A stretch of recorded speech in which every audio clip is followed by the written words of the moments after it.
मामला भ्रष्टाचार का है। जब ये 2014 में सरकार बनी थी मोदी की, तो पूरे देश को आशा थी विदेश में से भ्रष्टाचार खत्म होएगा, और हुआ भी है।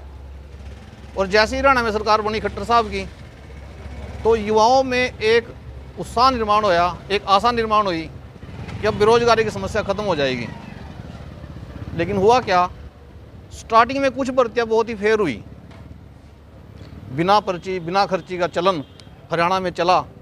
लेकिन धीरे धीरे कोरोना काल आया, और कोरोना काल के बाद जैसे ही टेस्ट हुए, ग्राम सचिव का टेस्ट हुआ, एग्ज़ाम हुआ, और साथ में ये पुलिस का एग्ज़ाम था, इसमें फिर वही नकल पर्ची ये चली, पेपर लीक हो गया, पेपर कैंसिल हो गया, जिससे युवाओं में भारी हताशा और निराशा हुई।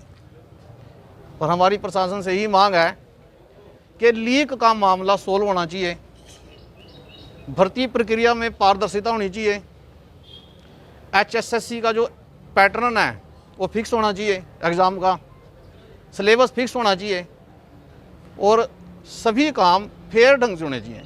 ये हमारी प्रशासन से मांग है। और इसी का मेरा नाम प्रदीप सिंह है जी। क्या कहना चाहोगे ये पेपर? बस कुछ नहीं कह रहे, ये जो बार बार पेपर लीक हो रहे हैं, किस कारण से हो रहे हैं गुरु जी, और क्या बस तो कारण क्या रहता है? इसको बंद कराया जाए जी। ये कहीं हाई लेवल पे गड़बड़ है जी, पेपर लीक होने की जी।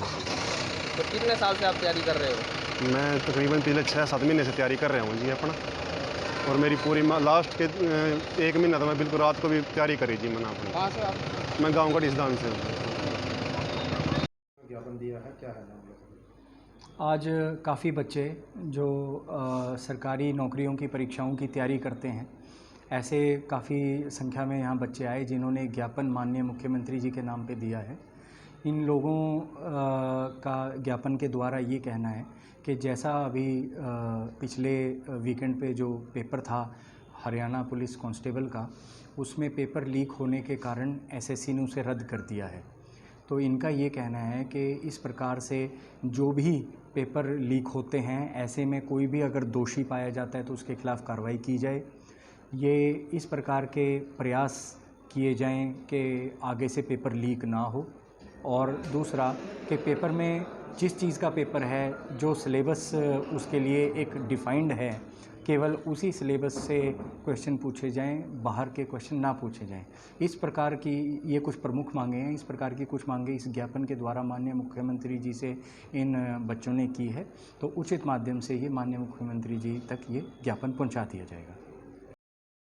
हैदर, क्या मांगे हैं आपकी? सर हमारी मांगे हैं, जो रविवार को पेपर हुआ है पुलिस मेल कांस्टेबल का, उसके अंदर पेपर बहुत बड़े पैमाने पर लीक हुआ है।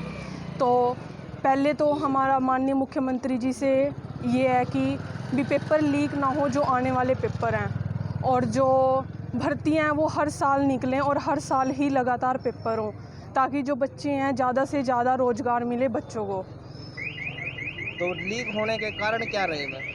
आप कह रहे हो ना बड़े पैमाने पर लीक हुआ है। हाँ जी तो सर। इसके बारे में कोई जानकारी है आपको? सर जैसे दिखाया गया न्यूज़ के अंदर कि करनाल में अपना यहाँ पे कॉलेज के अंदर जो एक CRPF का जवान था, वो पेपर दे रहा था वहाँ पे बैठा हुआ, और यहाँ तक कि महेंद्रगढ़ के कुछ वहाँ पे जैसे पुलिस वालों ने ही हेल्प की उनकी, और टीचर्स ने हेल्प की। और उसके बाद फिर कैथल के कुछ युवक पकड़े गए। उन युवकों से जब बातचीत की गई तो वहाँ पे देखा गया कि कुछ लोग हिसार के भी थे जिन्होंने उनकी हेल्प की। एक बहुत बड़ा गिरोह है। एक तो सबसे पहले कि उनको भी पकड़ा जाए, सामने लेकर आएँ, मीडिया को भी दिखाया जाए, आम जनता को भी दिखाया जाए कि वो कौन लोग हैं, और उनको सख्त से सख्त सज़ा दी जाए जिन्होंने पेपर लीक करवाया है, आंसर की दी है। 2 करोड़ 3 करोड़ के अंदर आंसर की बेच रहे हैं, 15 लाख में पेपर दे रहे हैं, अभी पेपर आपका पास हो जाएगा, 18 लाख दे दो, फिजिकल पास हो जाएगा। तो इन सब पे रोक लगनी चाहिए। तो मैनेजमेंट की कमी है इस बार? इसमें सर जो मैनेजमेंट कह रहा है कि हमने अच्छा काम किया, अभी हमने पूरी सिक्योरिटी के अंदर पेपर भेजा है, लेकिन जो बीच के लोग हैं वो काम ख़राब करते हैं, तो ऐसे लोगों को पकड़ा जाए। तो बीच के लोग भी तो मैनेजमेंट से मिलते हुए हैं ना? हाँ जी सर, उसमें जो भी लोग आते हैं, जो भी गुनाहगार हैं, उनको सबको पकड़ा जाए। हमारी बस यही है सरकार से। पारदर्शिता या कुछ कैसे? पारदर्शिता सर ये है कि पहले तो पेपर लीक ना हो, बिल्कुल भी इतनी सिक्योरिटी होनी चाहिए सरकार के पास कि पेपर लीक ना हो, और जो पेपर है वो लगातार हों, तो इससे बच्चों को भी ज़्यादा रोज़गार मिलेगा। तो इससे दूसरों को नुकसान होगा? दूसरों को सर, दूसरों को नुकसान नहीं हो रहा है, बस जो लोग मतलब कि पेपर बेच रहे हैं, बच्चे इतनी मेहनत करते हैं, 2-2 साल हो गए, 2.5 साल हो गए सर, हमें भी 1.5-2 साल के करीब हो गया मेहनत करते हुए, और हमारी मेहनत ऐसी पानी में चली जाती है। तो सर इसके ऊपर सरकार को थोड़ा सा देखना चाहिए कि जो बच्चे मेहनत कर रहे हैं उनको भी नौकरी मिले। ये नहीं है कि भाई 18 लाख पेपर दे दिए और हम ऐसे कैसे पैसे देंगे किसी को, तो इसके ऊपर सर सख्त से सख्त कार्रवाई होनी चाहिए। क्या नाम है आपका, कहाँ से हो आप? सर मैं यहीं से ही हूँ, इंद्री